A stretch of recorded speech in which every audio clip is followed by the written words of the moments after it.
जय हिंद, नमस्कार साथियों, आप लोगों का स्वागत है हमारे YouTube channel GK GS Ajay sir MP में। दोस्तों, हम पुनः बहुत बहुत स्वागत करते हैं जवाब दे धनाधन की इस महत्वपूर्ण सीरीज पर, जहां आज आपके लिए बहुत ही इंपॉर्टेंट क्वेश्चंस लाए हैं।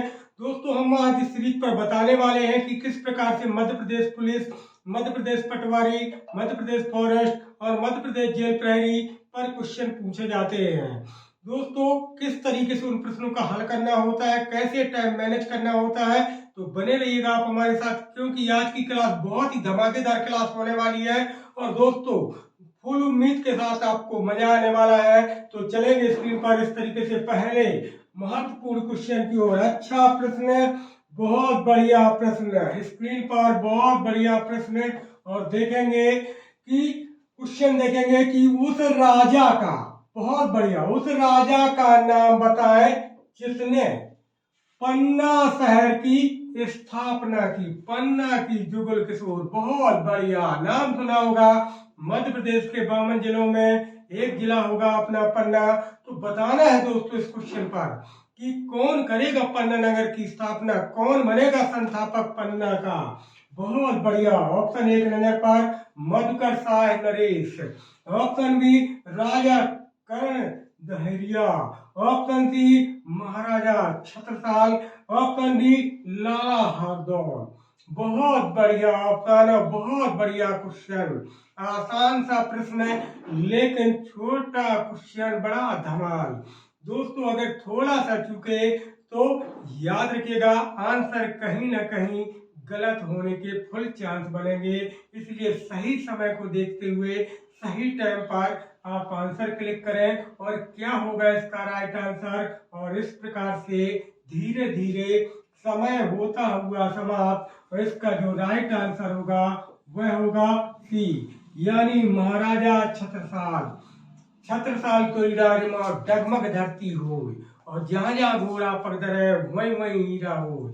तो दोस्तों, पन्ना किसने बसाया, पन्ना शहर की किसने की स्थापना, महाराजा छत्रसाल। ये महाराजा छत्रसाल जो चंपत राय के, याद रखिएगा दोस्तों, चंपत राय के पुत्र है महाराजा छत्रसाल, जिन्हें बुंदेलखंड केसरी, क्या कहते हैं दोस्तों, बुंदेलखंड केसरी, बुंदेलखंड केसरी और बुंदेलखंड का शिवाजी, क्या कहते हैं दोस्तों, बुंदेलखंड का शिवाजी, शिवाजी भी कहते हैं।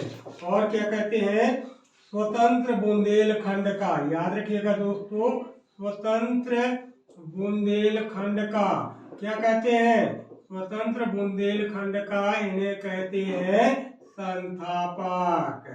क्या कहते हैं, संस्थापक।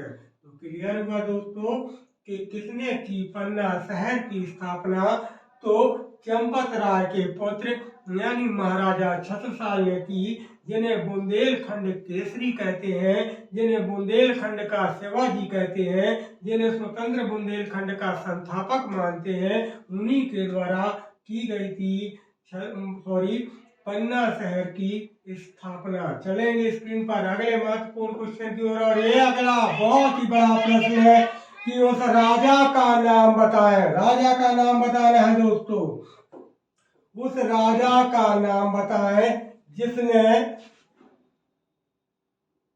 सॉरी वही प्रश्न है, डबल प्रश्न हो गया दोस्तों, ये सॉरी 112 क्वेश्चन, 112 नंबर का क्वेश्चन गया था इसमें। क्या है दोस्तों, देख सकते हैं आप, 111 और 113, यानी 112 नंबर का क्वेश्चन नहीं है, इसके लिए मिस्टेक है टाइपिंग की। चलो तो अगले क्वेश्चन पर चलते हैं।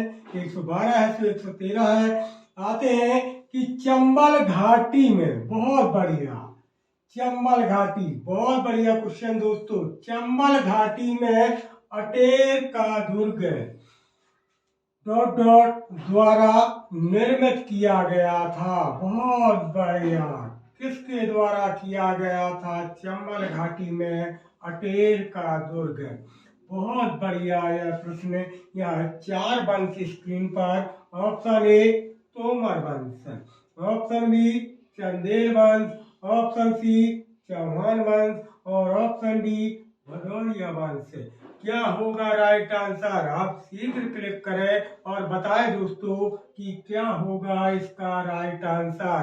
और इस प्रकार से धीरे धीरे समय होता हुआ समाप्त और इसका जो राइट आंसर होगा वह होगा ऑप्शन डी यानी भदौरिया वंश। क्या होगा? भदौरिया वंश। याद रखिएगा, भदौरिया वंश के राजा बदून सिंह के द्वारा, किसके द्वारा? बदून सिंह के द्वारा, बदून सिंह के द्वारा सन 1664 ईस्वी में। कब दोस्तों? 1664 ईस्वी में अटेर दुर्ग, याद रखिएगा, अटेर दुर्ग, अटेर दुर्ग का निर्माण कराया गया था। अटेर दुर्ग का निर्माण कराया गया था जो भदौरिया वंश है। जैसे अपन बात करते हैं तोमर, तोमर वंश ग्वालियर से संबंध रखता है और ग्वालियर के इतिहास में तोमर काल को, ग्वालियर के इतिहास में याद रखिएगा दोस्तों, ग्वालियर के इतिहास में तोमर काल को स्वर्ण काल के नाम से जाना जाता है। ग्वालियर के इतिहास में, ग्वालियर के इतिहास में याद रखिएगा दोस्तों, ग्वालियर के इतिहास में तोमर काल को, किस काल को? तोमर काल को स्वर्ण युग के नाम से जाना जाता है।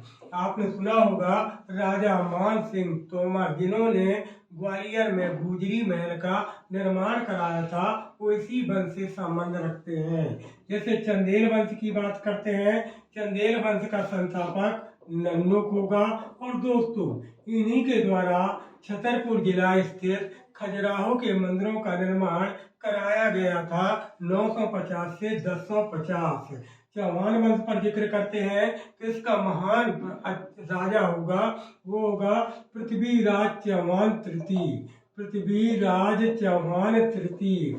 और पृथ्वीराज चौहान तृतीय जिसने, याद रखना दोस्तों, मोहम्मद गौरी से 1191 में तराइन का प्रथम युद्ध लड़ा था और 1192 में तराइन का दूसरा युद्ध लड़ा था। याद रखिएगा, तराइन का दूसरा युद्ध लड़ा था।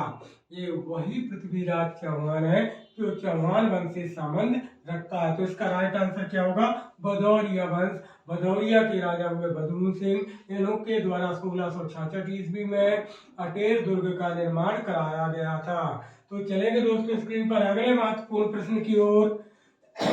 बहुत बढ़िया प्रश्न है कि निम्न में से कौन सा बुद्ध से संबंधित नहीं है? बहुत बढ़िया, गौतम बुद्ध की बात आई। गौतम बुद्ध जो बौद्ध वंश के संस्थापक, जिन्होंने 29 वर्ष की अवस्था में ग्रह का त्याग किया था, जिन्हें 6 वर्ष की कठिन तपस्या के बाद ज्ञान की प्राप्ति हुई थी, जिनके पिता सुशोधन और जिनकी माता होंगी महामाया, जिनकी पत्नी यशोधरा और जिनका पुत्र होगा राहुल।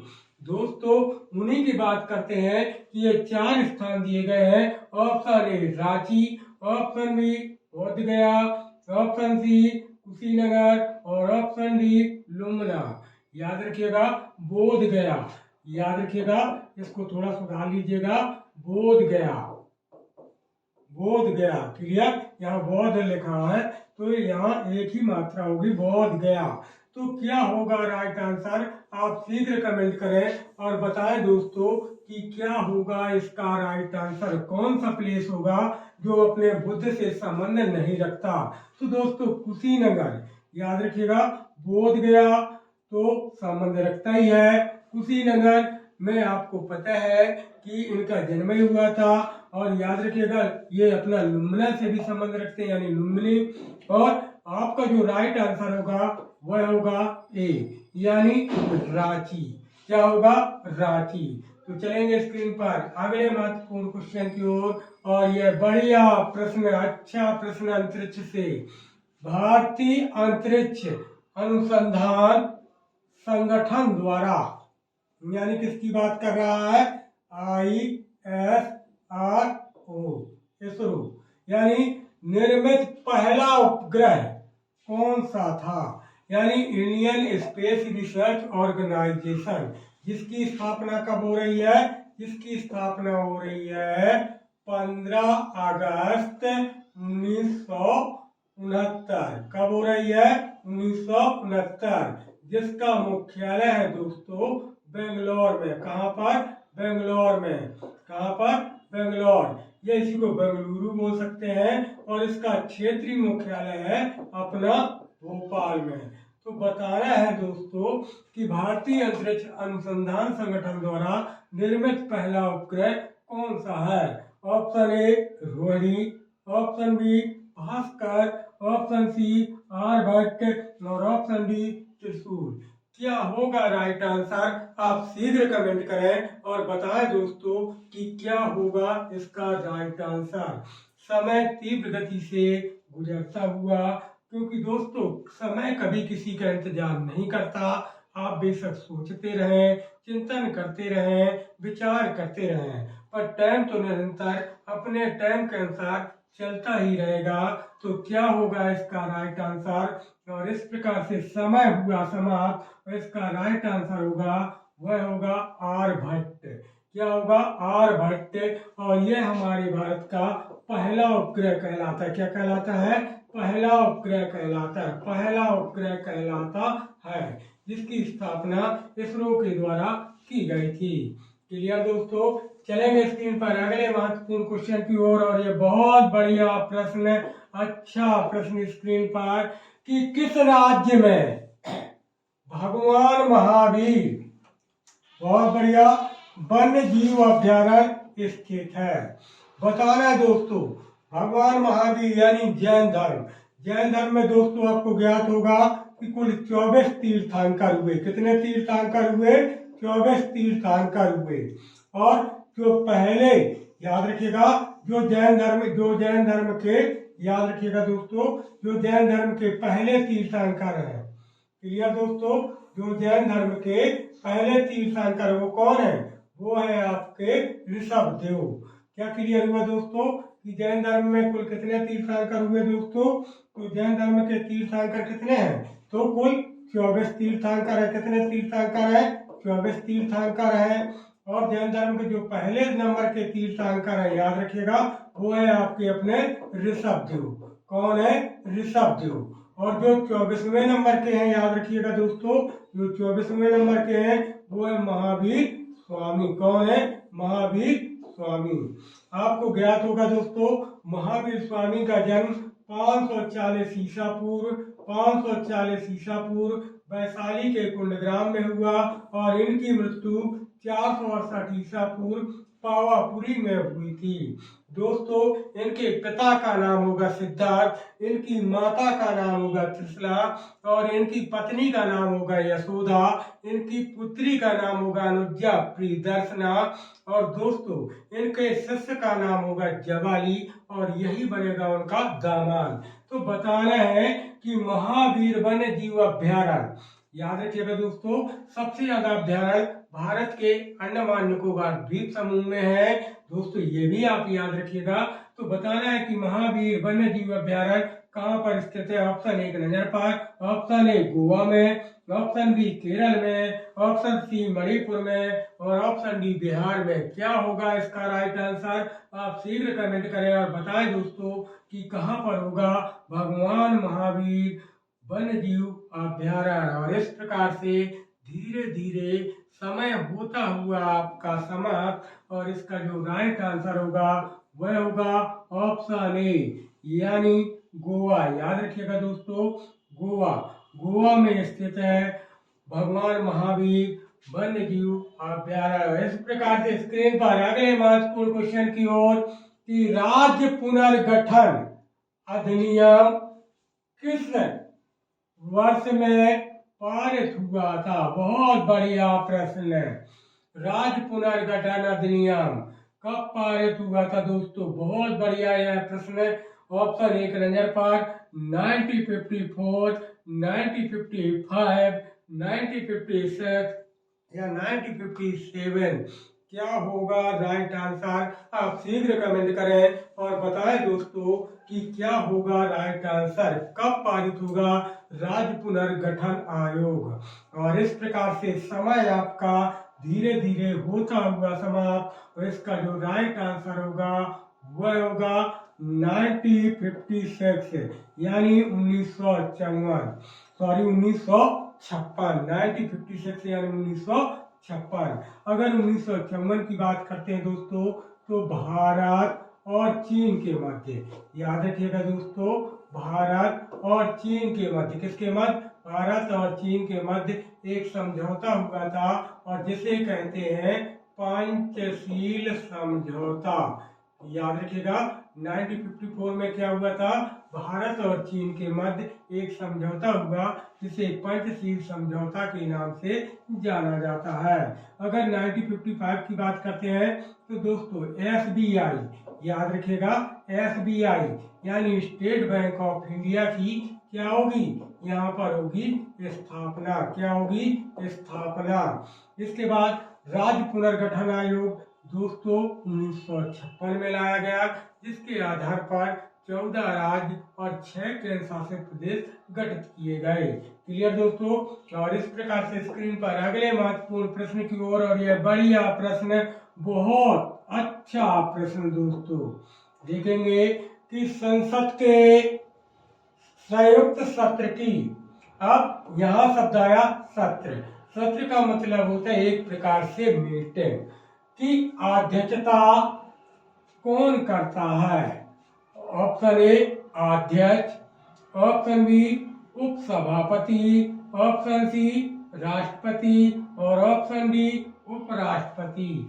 क्या होगा राइट आंसर? अति शीघ्र कमेंट करें और बताएं दोस्तों कि क्या होगा राइट आंसर।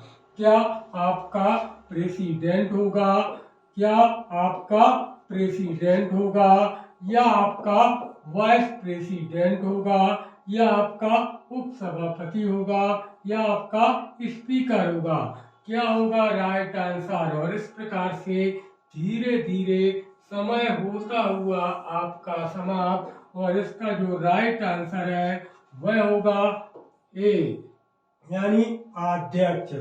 दोस्तों याद रखिएगा, अनुच्छेद 108 के तहत संयुक्त अधिवेशन कौन बुलाता है? तो संयुक्त अधिवेशन बुलाता है राष्ट्रपति। कौन बुलाता है दोस्तों? यानी प्रेसिडेंट। बट अध्यक्षता की बात करते हैं तो करता है स्पीकर। कौन करता है? लोकसभा स्पीकर यानी अध्यक्ष। क्लियर? जैसे उपराष्ट्रपति का जिक्र करते हैं दोस्तों, तो उपराष्ट्रपति राज्यसभा का, याद रखिएगा दोस्तों, राज्यसभा का पादेन सभापति होता है। क्या होता है?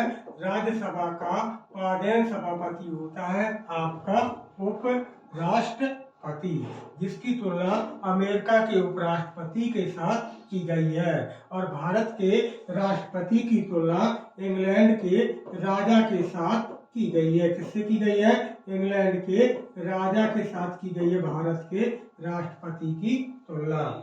और इस प्रकार से स्क्रीन पर अगला बहुत ही बढ़िया प्रश्न है, अच्छा प्रश्न, की वर्तमान में भारत के किस राज्य में रेलवे ने अपनी पहली ट्रेन चलाई? बहुत बढ़िया, यानी क्वेश्चन आसान सा प्रश्न है, बिल्कुल बहुत बढ़िया प्रश्न है कि भारत के 28 राज्यों में से यहाँ पर 4 राज्य ऑप्शन पर दिए गए हैं, जैसे आप देख पा रहे होंगे, महाराष्ट्र, गुजरात, उत्तर प्रदेश और मध्य प्रदेश। तो बताना है दोस्तों कि किस राज्य में सर्वप्रथम ट्रेन चली थी। तो दोस्तों इस पर समय बहुत कम दिया जाएगा, और मैं आपको ज्ञात करा दूं कि 1853 यानी 1853 में चलाई गई थी। और यह ट्रेन कहाँ चलाई गई थी? मुंबई से थाने के मध्य। कब चली थी? मुंबई से थाने के मध्य। और कितनी दूरी थी? लगभग 34 किलोमीटर की। तो इस प्रकार से इसका राइट आंसर क्या होगा? ऑप्शन ए यानी महाराष्ट्र। क्लियर दोस्तों? क्या होगा? महाराष्ट्र। ये अब इस समय क्वेश्चन एक और बन सकता है कि जिस समय भारत में अपनी ट्रेन चलाई गई उस समय भारत के गवर्नर जनरल कौन थे? तो उस समय कौन था? उस समय था, आपने सुना होगा दोस्तों, लॉर्ड डलहौजी।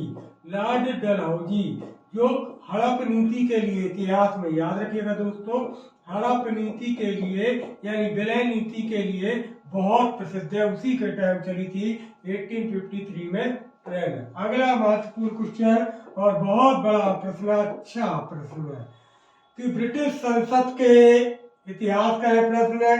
ब्रिटिश संसद के सदस्य बनने वाले पहले भारतीय कौन थे? Option C WC Banerjee, option B Bal Gangadhar Tilak, option C Dadabhai Naoroji और ऑप्शन डी लाला लाजपत राय। क्या होगा राइट आंसर? आप शीघ्र कमेंट करें और बताएं दोस्तों कि क्या होगा इसका राइट आंसर। जैसे अगर WC बनर्जी की बात करते हैं, आप कमेंट करें जब तक मैं इन पर क्लियर करता हूँ।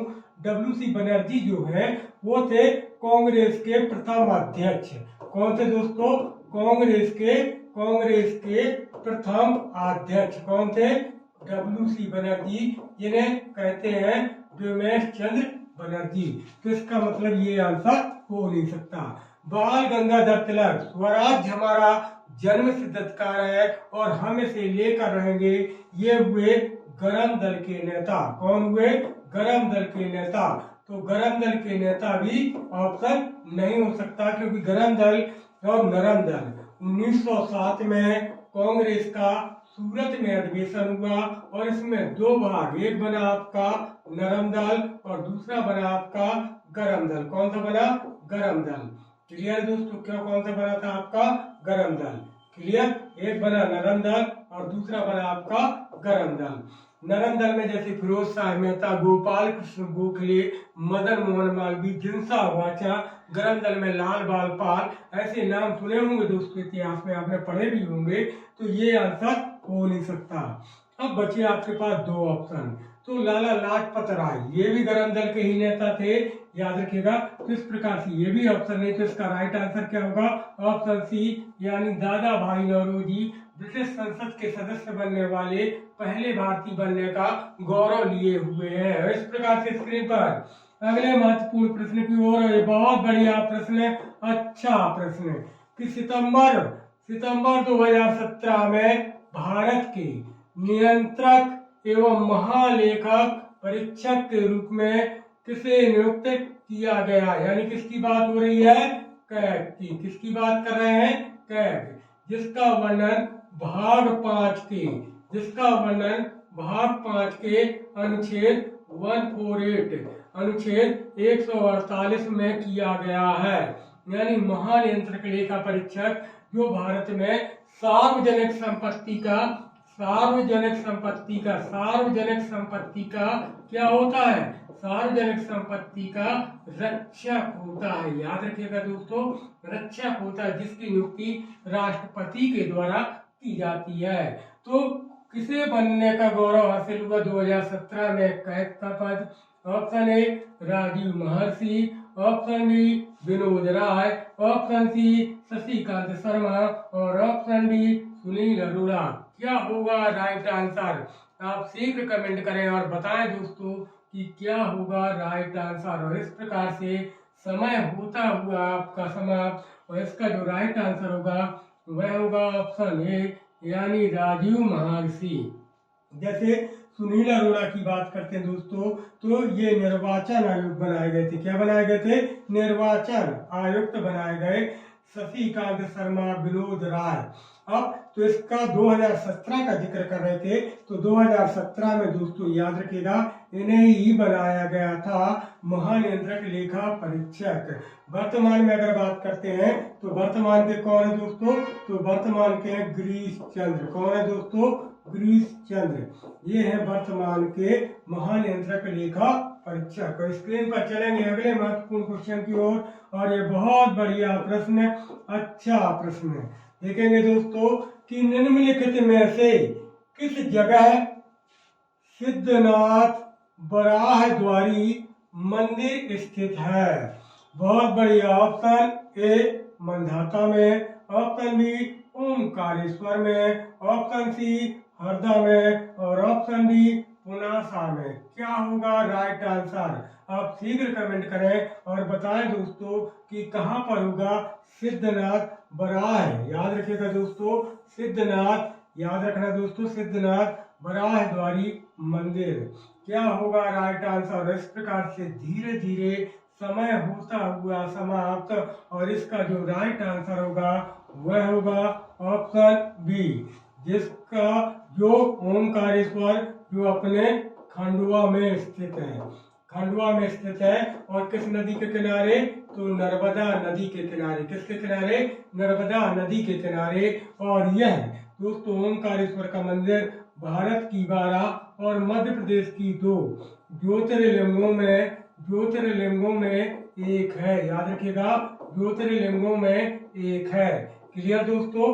तो सिद्धनाथ बराहद्वारी मंदिर, याद रखिएगा दोस्तों, सिद्धनाथ बराहद्वारी मंदिर कहाँ पर स्थित है? खंडवा के ओमकारेश्वर में। क्लियर दोस्तों? अगले महत्वपूर्ण प्रश्न की ओर, और ये बढ़िया प्रश्न है कि भारतीय स्वतंत्रता के तत्काल बाद गुना यानी मध्य प्रदेश का एक जिला डॉट डॉट के राज्य का हिस्सा बन गया। बहुत बढ़िया।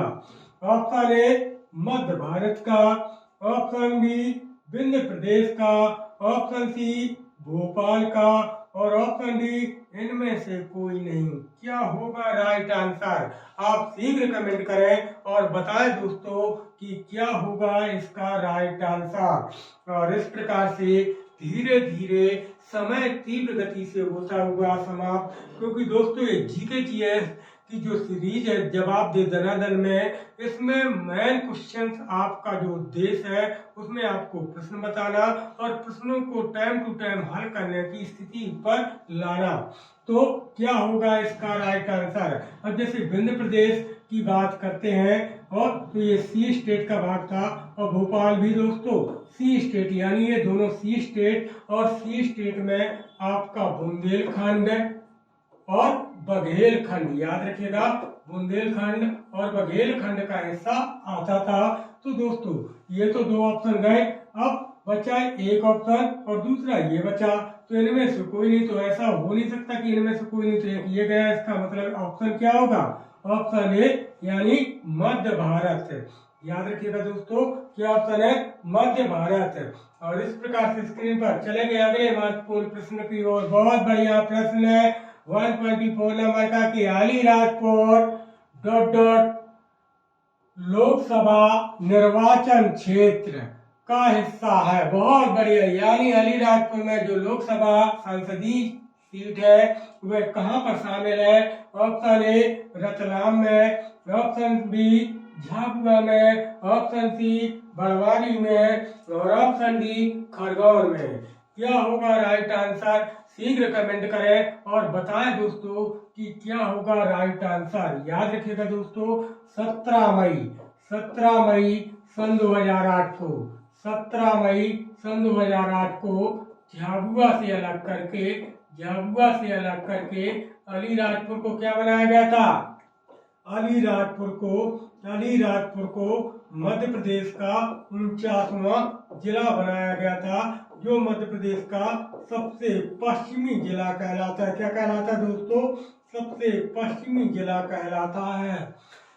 तो यहाँ पर बता रहा है कि जो अलीराजपुर की लोकसभा सीट है वो कहाँ पर शामिल है। और इस प्रकार से धीरे धीरे समय होता हुआ समाप्त और इसका राइट आंसर होगा वह होगा ऑप्शन ए यानी रतलाम, अंगूर नगरी पर शामिल है अलीराजपुर की लोकसभा निर्वाचन क्षेत्र।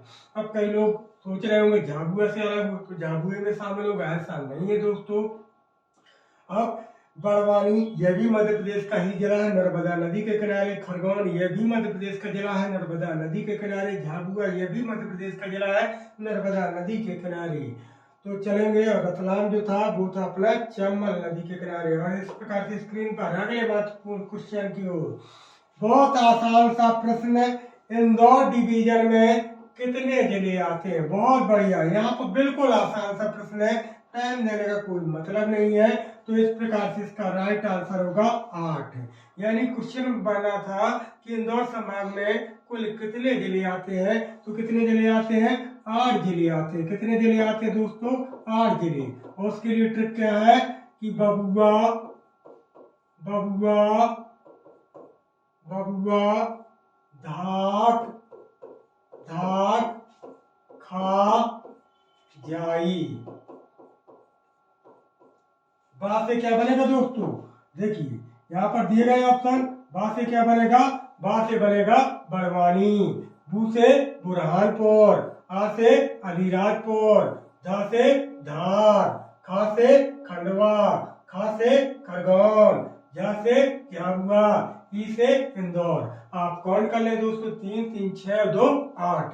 कितने जिले शामिल हैं, 8 जिले शामिल हैं। तो चलेंगे दोस्तों स्क्रीन पर अगले महत्वपूर्ण प्रश्न की ओर कि फीफा 2017 अंडर 70 विश्व कप, याद रखिएगा दोस्तों, 70 विश्व कप कहाँ आयोजित किया गया था। 2017 में अंडर 17 विश्व कप कहाँ पर आयोजित किया गया था FIFA cup. Option A America में, ऑप्शन बी चाइना में, ऑप्शन सी बेल्जियम में और ऑप्शन डी भारत में। क्या होगा राइट आंसर दोस्तों, शीघ्र कमेंट करें और बताएं दोस्तों कि क्या होगा इसका राइट आंसर। हम देख पा रहे हैं कि आप कमेंट लगाने पर बहुत ही समय व्यतीत करते हैं दोस्तों। अगर जीके में इतना टाइम लोगे तो मैथ रीजनिंग में क्या करोगे, मुझे तो सोचने में ही क्या लग रहा है, ताजुब लग रहा है। तो इस प्रकार से टाइम हुआ समाप्त और इसका जो राइट आंसर होगा वह होगा ऑप्शन डी यानी भारत में। और इस कप में याद रखिएगा, इस फीफा कप में याद रखिएगा दोस्तों, इंग्लैंड ने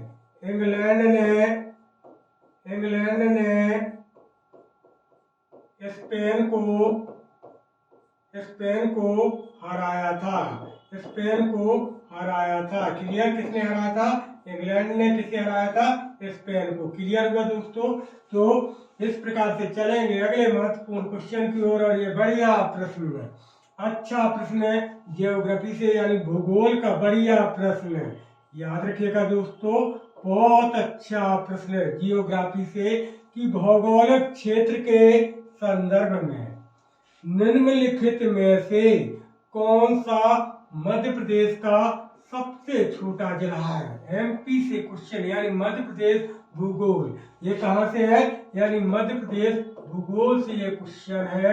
और अच्छा प्रश्न है दोस्तों कि सबसे छोटा जिला बता रहे हैं क्षेत्रफल की दृष्टि से। किसकी दृष्टि से, क्षेत्रफल की दृष्टि से।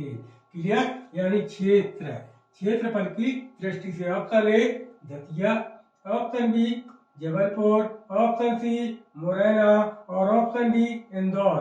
क्या होगा इसका राइट आंसर, शीघ्र कमेंट करें और बताएं दोस्तों कि क्या होगा इसका राइट आंसर। और इस प्रकार धीरे धीरे टाइम होता हुआ समाप्त और इसका जो राइट आंसर होगा वह होगा ऑप्शन ए दतिया। वर्तमान की अगर बात करते हैं तो निवाड़ी, याद रखिएगा दोस्तों, निवाड़ी क्षेत्रफल की दृष्टि से सबसे छोटा जिला हो चुका है। याद रखिएगा निवाड़ी ये जो मध्य प्रदेश का 52वां जिला है अपना, याद रखिएगा इसका अपना कुल क्षेत्रफल है 13-18 वर्ग किलोमीटर। कितना है, 13-18 वर्ग किलोमीटर। और यह प्रदेश का सबसे छोटा, बट यहाँ पर निवाड़ी ऑप्शन में नहीं है, तो इसका राइट आंसर होगा आपका दतिया। और इस प्रकार से स्क्रीन पर अगले महत्वपूर्ण प्रश्न की ओर। अच्छा प्रश्न, बहुत बढ़िया प्रश्न है भूगोल का। यह भी महत्वपूर्ण प्रश्न है कि भारत का तटीय किनारा कितना लंबा है। ऑप्शन एक नजर पर लगभग 7500 किलोमीटर, लगभग 2000 किलोमीटर, लगभग 10,000 किलोमीटर, लगभग 15,000 किलोमीटर। क्या होगा राइट आंसर, आप शीघ्र कमेंट करें और बताएं दोस्तों कि क्या होगा राइट आंसर। बहुत बढ़िया आसान सा प्रश्न, जियोग्राफी का प्रश्न, लेकिन अच्छा प्रश्न है। और इस प्रकार से धीरे धीरे समय होता हुआ समाप्त और इसका जो राइट आंसर बनने वाला है वह है ऑप्शन ए यानी लगभग 7500 किलोमीटर। क्योंकि अगर तटीय किनारा की बात करते हैं तो याद रखिएगा दोस्तों 75 16.6 किलोमीटर, ये है तटीय किनारा वाला भाग। अगर मुख्य की बात करते हैं तो लगभग 6100 किलोमीटर। कितना?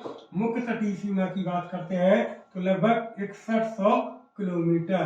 तो क्लियर हुआ दोस्तों, इसका जो भारत का तटीय किनारा वाला भाग है वह लगभग कितना 75, लगभग की बात करते हैं। अगर फैक्ट की मतलब सीधे फिक्स बात करें तो 7516.6 है। क्लियर, यानी 75 16.6 किलोमीटर। और इस प्रकार से इसका राइट आंसर क्या होगा? लगभग 7500 किलोमीटर। और इस प्रकार से स्क्रीन पर चलेंगे अगले महत्वपूर्ण प्रश्न की ओर कि कौटिल्य डॉट डॉट के प्रमुख परामर्शदाता थे। बहुत बढ़िया। कौटिल्य, जिन्हें कहते हैं चाणक्य। क्या कहते हैं? चाणक्य। जिन्हें कहते हैं विष्णुगुप्त। क्या कहते हैं? विष्णुगुप्त। और दोस्तों इन्हीं के कहते हैं कूटनीतिज्ञ पंडित। टोटल इनके 108 नाम है। दुनिया में 2 बाबा हुए, एक पार्वती के हस्बैंड का मतलब मूड सही तो हंसाए और मूड खराब तो रुलाए, यानी पति यानी भोलेनाथ। और दूसरे होंगे चाणक्यनाथ यानी अपने विष्णुगुप्त, या जिन्हें अपन कहते हैं कौटिल्य। क्या कहते हैं? कौटिल्य भी इन्हीं को कहा जाता है। तो इनके दोनों के 108 नाम है। तो अपन को बताना है कि चाणक्य, विष्णुगुप्त अर्थात कौटिल्य किसके प्रमुख सलाहकार थे, परामर्शदाता थे? ऑप्शन ए चंद्रगुप्त मौर्य के, ऑप्शन बी अशोक के, ऑप्शन सी हर्षवर्धन के, और ऑप्शन डी चंद्रगुप्त प्रथम की। तो चंद्रगुप्त प्रथम ये तो हो नहीं सकता, क्योंकि दोस्तों ये गुप्त वंश से संबंध रखता है। किस वंश से संबंध रखता है? गुप्त वंश से संबंध रखता है। किस वंश से संबंध रखता है? यानी गुप्त वंश से। किससे? गुप्त वंश से। क्लियर। अब आते जैसे हर्षवर्धन की बात करते हैं तो ये ऑप्शन नहीं हो सकता, क्योंकि यह भी दूसरे वंश से संबंध रखता है। अपन को आना है मौर्य वंश में। तो मौर्य वंश के बचे अपने पास 2 राजा, एक बचा अशोक और एक बचा चंद्रगुप्त मौर्य। और इन्हीं के बीच में यानी अशोक का पिता, उसका नाम होगा बिंदुसार। याद रखिएगा दोस्तों, यह भी मौर्य वंश से ही संबंध रखता है, क्योंकि चंद्रगुप्त मौर्य के बाद बिंदुसार और बिंदुसार के बाद अशोक। तो क्या होगा राइट आंसर? अब तो क्लिक करें सही टाइम पर। अभी भी क्लिक नहीं कर पाते तो कहीं ना कहीं आपकी तपस्या में कमी है। और इस प्रकार से इसका राइट आंसर होगा चंद्रगुप्त मौर्य। क्या होगा? चंद्रगुप्त मौर्य। इनके प्रमुख परामर्शदाता थे। और दोस्तों चाणक्य के द्वारा ही अर्थशास्त्र नामक ग्रंथ की रचना की गई थी, और जिसमें कुल 15 अधिकरण शामिल है। कितने? 15 अधिकरण शामिल है। इस प्रकार से स्क्रीन पर चलेंगे अगले महत्वपूर्ण क्वेश्चन की ओर।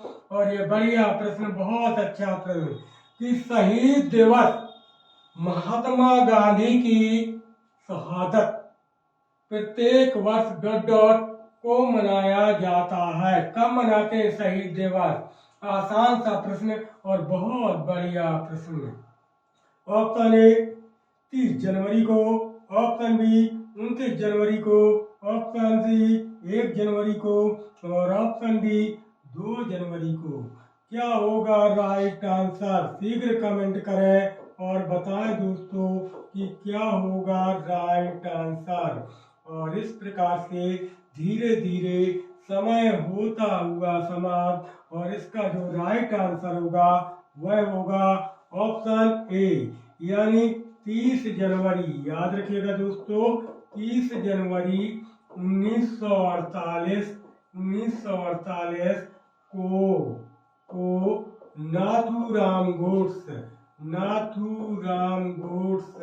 नाथूराम गोड्से ने गांधी को गोली मारी थी। गांधी को गोली मारी थी। क्लियर दोस्तों। और नाथूराम गोड्से को अगर फांसी की जिक्र करते हैं कि कब दी गई थी, तो 1949 में नाथूराम गोड्से को फांसी दी गई थी। क्या दी गई थी? फांसी दी गई थी इन्हीं की हत्या के जुर्म में। तो कब मनाते 30 जनवरी को?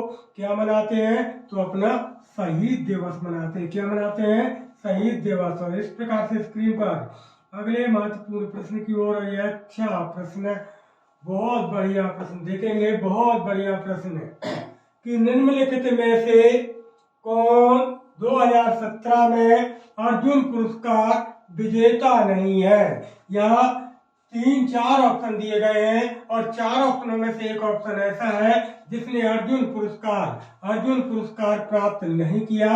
तो उस व्यक्ति का नाम बताना है, उस महान हस्ती का नाम बताना है जो अर्जुन पुरस्कार से वंचित रहे। Option A Jyothi Surekha Vennam, option B Harmanpreet Kaur, option C Hardik Pandya और ऑप्शन डी आरोकिया राजू। क्या होगा राइट आंसर? आप शीघ्र कमेंट करें और बताएं दोस्तों कि किसे नहीं मिला अर्जुन पुरस्कार।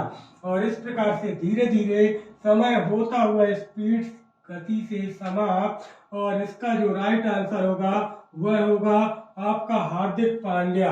अगर क्रिकेटरों की बात करते हैं दोस्तों, किसकी बात करते हैं? क्रिकेटरों की बात करते हैं। क्रिकेटरों की बात करते हैं तो केवल चेतेश्वर कुमार को, याद रखिएगा, चेतेश्वर कुमार को दिया गया था। किसे दिया गया था?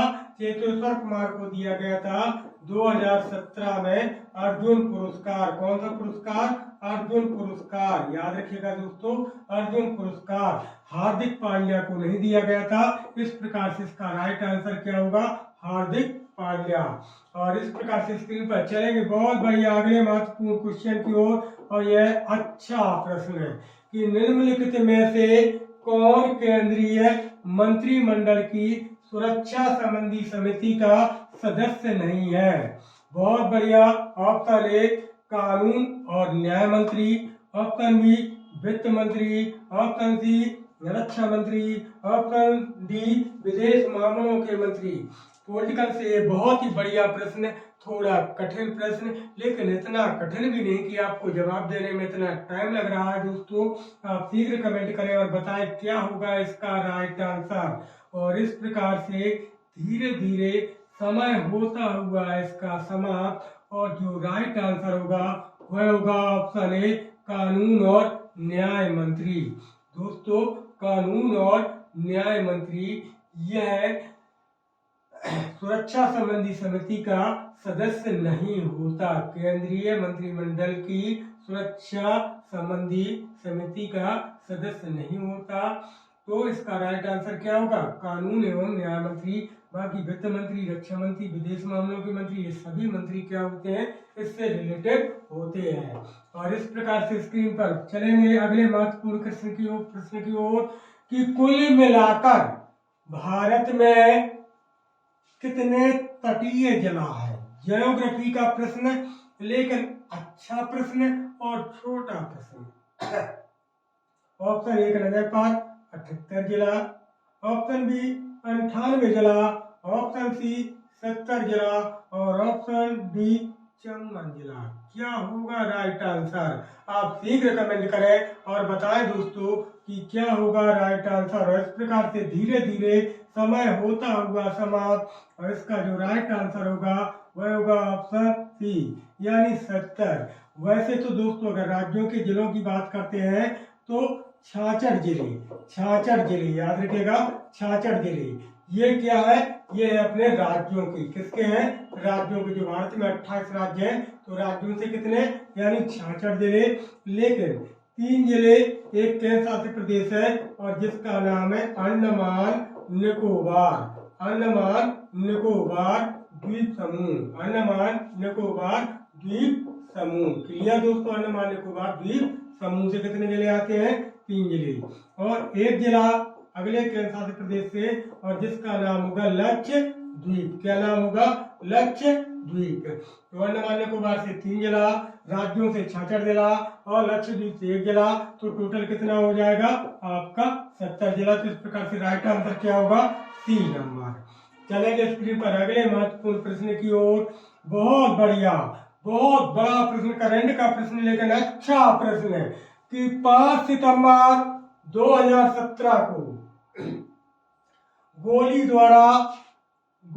द्वारा मारी गई पत्रकार गौरी लंकेश किस राज्य से संबंध रखती हैं? बहुत बढ़िया। 2017 में अज्ञात बंदूकधारियों ने गोली मार करके गौरी लंकेश को स्वर्गलोक पर पहुंचाया, अर्थात मृत्यु हुई गौरी लंकेश की। तो बताना है कि गौरी लंकेश किस राज्य से संबंध रखती है। ऑप्शन ए नजर पर, ऑप्शन ए तमिलनाडु से, ऑप्शन बी कर्नाटक से, ऑप्शन सी आंध्र प्रदेश से और ऑप्शन डी तेलंगाना से। क्या होगा राइट आंसर? आप शीघ्र कमेंट करें और बताएं दोस्तों कि क्या होगा राइट आंसर। और इस प्रकार से धीरे धीरे समय होता हुआ समाप्त। इसका जो राइट आंसर होगा वह होगा ऑप्शन बी, यानी कर्नाटक। याद रखिएगा, कर्नाटक में लंकेश, याद रखिएगा दोस्तों, लंकेश पत्रिका की संपादक, पत्रिका की संपादक थी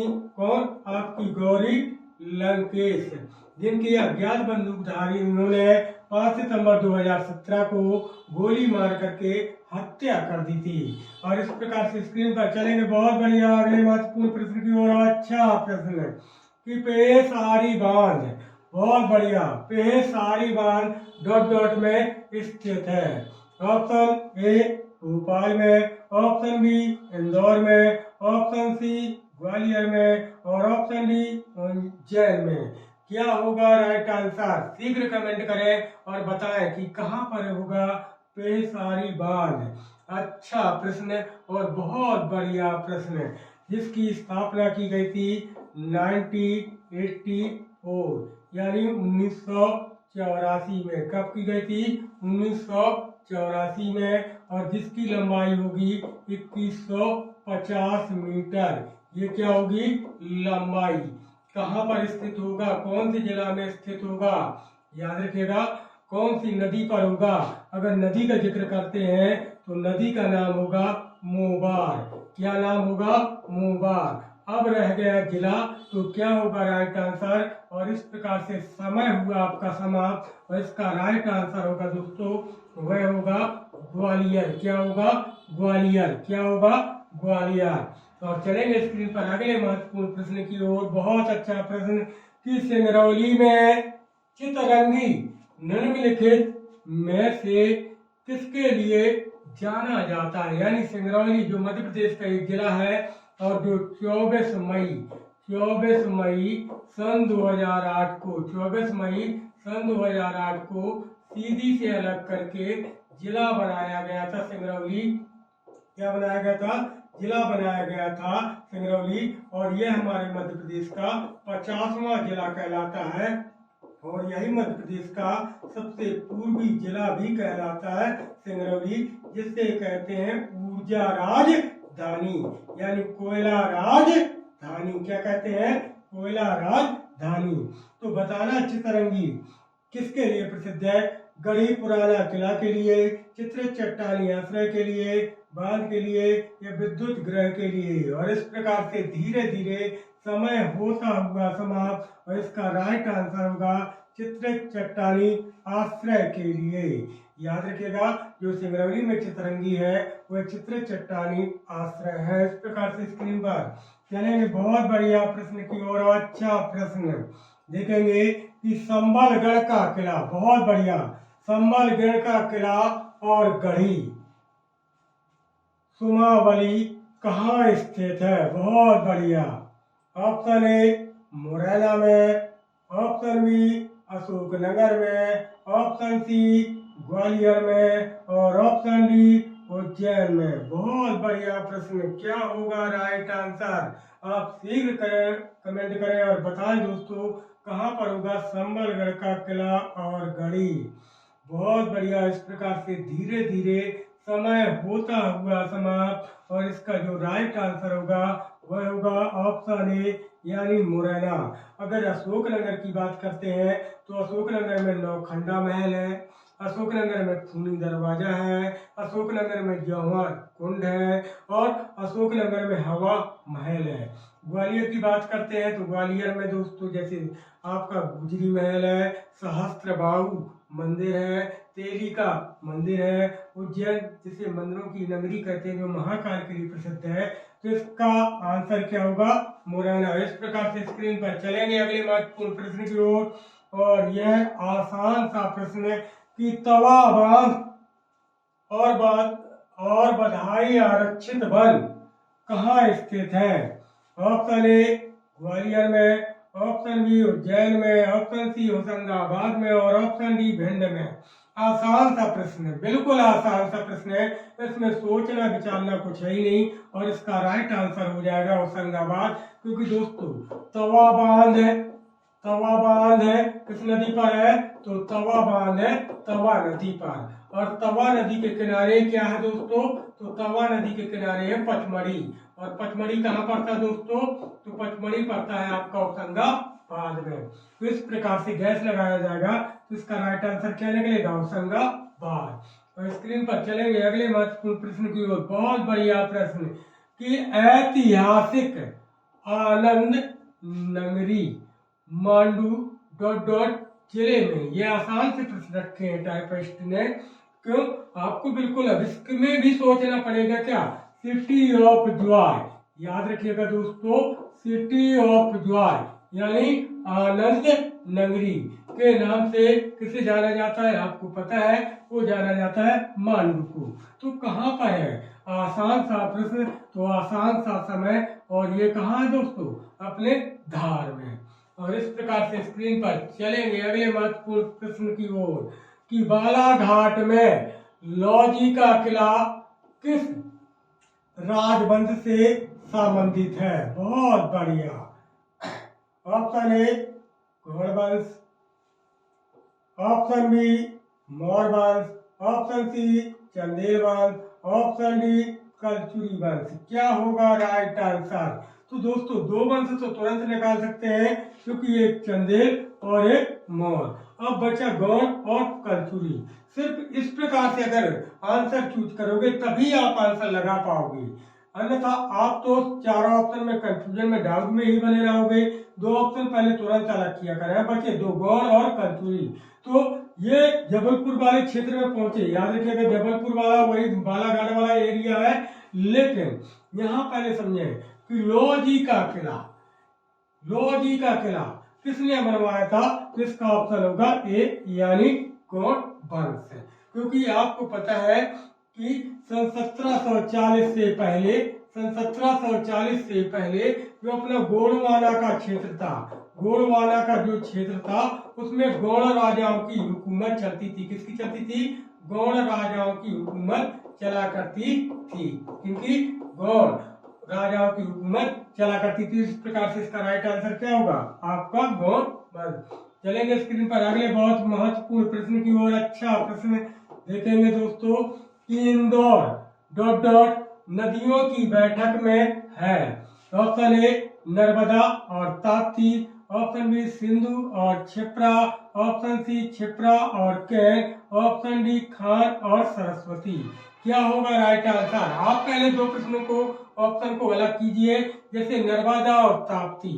अब ताप्ती के किनारे जैसे मुल्ताई, बुरहानपुर, सूरत, तो ये तो ऑप्शन हो नहीं सकता। जैसे सिंधु, और सिंधु के किनारे जैसे कराची शहर है पाकिस्तान का, और क्षिप्रा के किनारे आपका उज्जैन, तो ये भी ऑप्शन नहीं हो सकता। अब बचे दो, क्षिप्रा और कैन। तो क्षिप्रा के किनारे उज्जैन है, इंदौर तो है नहीं, और कैन के किनारे बांदा है। क्या है? यूपी का बांदा जिला, तो ये भी ऑप्शन नहीं। तो इस प्रकार से इसका ऑप्शन क्या होगा? खान, यानी खान और सरस्वती, खान और सरस्वती नदियों की बैठक में है आपका अपना इंदौर शहर, जो मिनी मुंबई के रूप में जाना जाता है। और इस प्रकार से स्क्रीन पर चलेंगे बहुत बढ़िया प्रश्न की ओर कि गांधी सागर अभ्यारण्य डॉट डॉट के जिलों में स्थित है। यानी गांधी सागर जो अभ्यारण्य है वह मध्य प्रदेश के किन जिलों में स्थित है? ऑप्शन ए रंजनपाल, मंदसौर और नीमच में, ऑप्शन बी सिवनी और मुरैना में, ऑप्शन सी रीवा और सतना में, ऑप्शन डी झाबुआ और रतलाम में। तो दोस्तों ये एक ऑप्शन तो तुरंत गया क्योंकि झाबुआ में कौन सा है? मयूर अभ्यारण्य, और रतलाम में कौन है? सैलाना अभ्यारण्य। कौन सा? सैलाना अभ्यारण्य, तो ये तो ऑप्शन गया। अब आते हैं रीवा और सतना में। क्या आते हैं? रीवा और सतना में। तो रीवा क्लियर है दोस्तों कि सतना में जैसे व्हाइट टाइगर सफारी है, ये स्पष्ट है। रीवा सफेद शेरों की भूमि है, ये भी सत्य है। लेकिन गांधी सागर अभ्यारण्य के लिए सत्य नहीं, तो दो ऑप्शन बिल्कुल गए। अब बचा सिवनी और मुरैना। क्या बचा? सिवनी और मुरैना।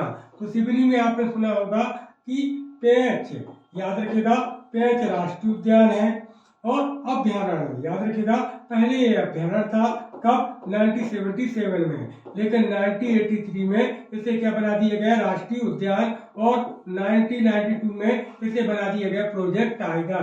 तो इस प्रकार से यह हो नहीं सकता। तो बचा आपका क्या लास्ट ऑप्शन? मंदसौर और नीमच। क्या बचा? मंदसौर और नीमच। चलेंगे दोस्तों अगले महत्वपूर्ण प्रश्न की ओर, और ये अच्छा प्रश्न है कि मध्य प्रदेश का 51वां जिला है। ये तो इसमें भी टैब लोगे क्या? सीधे क्लिक करो आगर मालवा, क्योंकि दोस्तों 16 अगस्त 2013 को शाहजहांपुर से, किससे? शाहजहांपुर से अलग करके आगर मालवा को मध्य प्रदेश का 51वां जिला बनाया गया था। क्लियर दोस्तों? जहाँ विश्व का पहला गौ अभ्यारण्य स्थित है। अब यहाँ जैसे मंडेला लिखा है, ये दोस्तों मंडेला नहीं है, ये मंडला है। क्या है? ये मंडला है, जो नर्मदा नदी के किनारे, आपने वीरांगना बंसीबाई सुना होगा दोस्तों, यही से संबंध रखती है। जैसे एक खरगोन ये कपास के लिए सुनहरा जिला कहलाता है। अलीराजपुर ये महुआ उत्पादन के लिए मध्य प्रदेश में बहुत ज्यादा प्रसिद्ध है। तो इस प्रकार से इसका राइट आंसर क्या होगा? आगर मालवा। इस प्रकार से स्क्रीन पर उदयगिरी की गुफाएं स्थित है। कैसे प्रश्न रखे यार, मुझे पढ़ने में भी ऐतराज हो रहा है भाई। उज्जैन में, विदिशा में, खजुराहो में, मांडू में है। अभी भी सोचना पड़ रहा है, अभी भी आप जवाब नहीं दे पा रहे हैं। तो चले भाई, नहीं दे पा रहे हैं तो मैं लगा देता हूँ विदिशा। जो विदिशा में पीस है ये, और ये किस धर्म से संबंधित है? ये है बौद्ध धर्म से रिलेटेड। किससे? बौद्ध धर्म से। इनकी संख्या होगी 20। क्लियर दोस्तों? उदयगिरी की गुफाएं कहाँ है? विदिशा में है। और बाघ की गुफाएं कहाँ है? धार में। और भीमबेटका की गुफाएं कहाँ है? रायसेन में। और चलेंगे दोस्तों अगले महत्वपूर्ण क्वेश्चन की ओर, और यह बढ़िया प्रश्न है कि 1943 में आया, बहुत धमाकेदार प्रश्न है। 1943 में भारतीय राष्ट्रीय सेना INA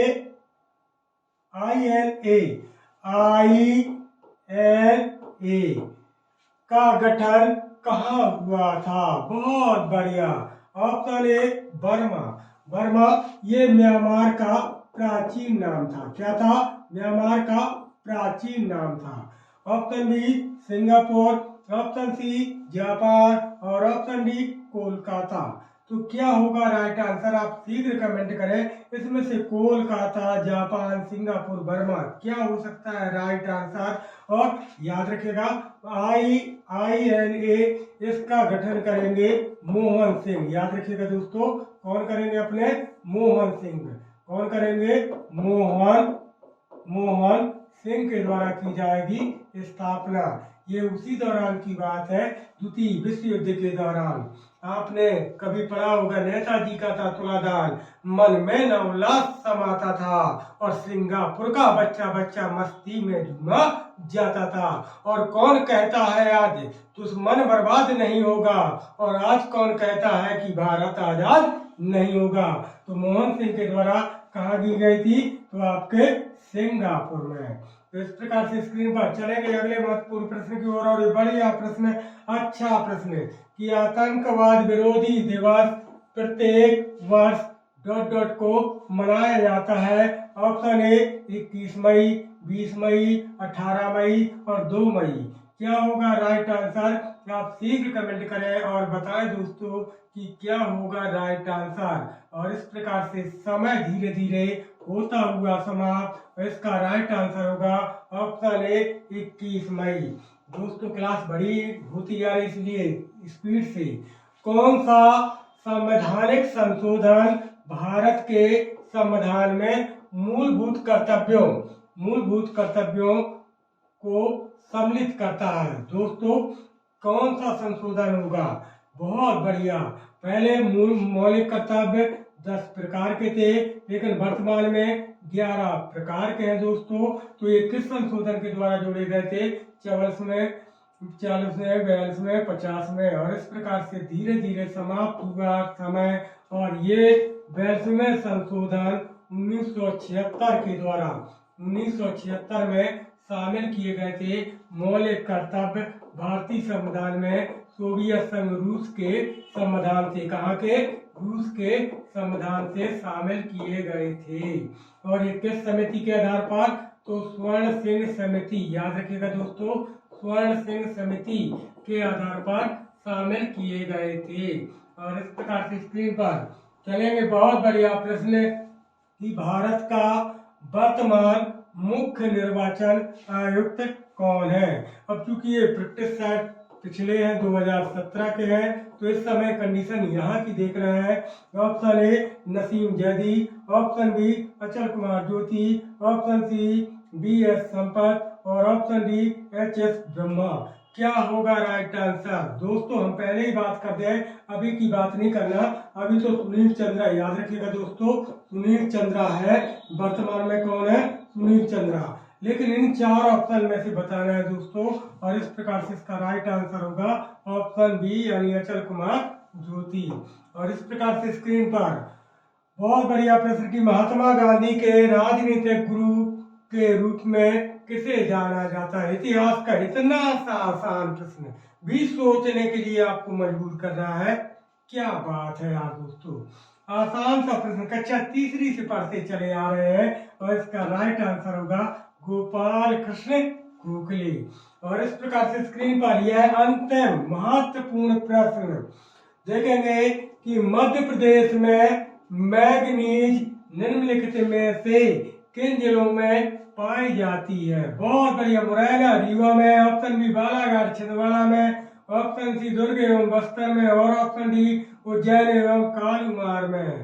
तो ये अब देखना दोस्तों, तो मध्य प्रदेश की बात हो रही, तो एक ऑप्शन तो तुरंत हटा दें क्योंकि ये मध्य प्रदेश में नहीं, ये दोनों कहाँ चले गए हैं, ये चले गए हैं छत्तीसगढ़ में। क्लियर, दुर्ग और बस्तर। अब आते हैं मुरैना और रीवा। तो आपका मैग्नीज तांबा कहाँ पर फेमस है, वो फेमस है आपका बालाघाट। और बालाघाट में यही ऑप्शन है, इसलिए ऑप्शन क्या बनेगा, बालाघाट और छिंदवाड़ा में। क्योंकि भारवेली, याद रखिएगा दोस्तों, भारवेली खुली खदान, भारवेली खुली खदान मैग्नीज की कहाँ पर है, आपके बालाघाट में। कहाँ पर है, बालाघाट में। और एशिया महाद्वीप की सबसे बड़ी तांबे की खान यानी जिसका नाम है मलाज खंड, वह भी कहाँ है, वह भी है आपके बालाघाट में। तो मैग्नीज और तांबा के लिए कौन प्रसिद्ध है, बालाघाट और छिंदवाड़ा। तो मेन ऑप्शन बालाघाट। इस प्रकार से इसका राइट आंसर क्या होगा, बी। तो कैसी लगी क्लास आपको दोस्तों? उम्मीद करते हैं क्लास बेहतर समझ में आई होगी। स्पीड से क्लास कराई गई, हालांकि जब क्वेश्चन ज्यादा होते हैं थोड़ा मोड़ा टाइम लग ही जाता है, परंतु हम उम्मीद करते हैं कि क्लास आपको बेहतर समझ में आई होगी। और क्लास बेहतर समझ में आई तो प्लीज क्लास को ज्यादा से ज्यादा दोस्तों के पास शेयर कीजिएगा। साथ ही क्लास को लाइक और कमेंट के माध्यम से सपोर्ट प्रदान कीजिएगा। और जो भी भाई चैनल पर हमारी पहली बार आए तो उनसे हमारी अपील रहेगी कि चैनल को सब्सक्राइब करें, साथ ही बेल आइकन का बटन दबाएं ताकि हमारे द्वारा भेजी गई नोटिफिकेशन टाइम टू टाइम मिल सके। जय हिंद, जय भारत, गुड नाइट दोस्तों।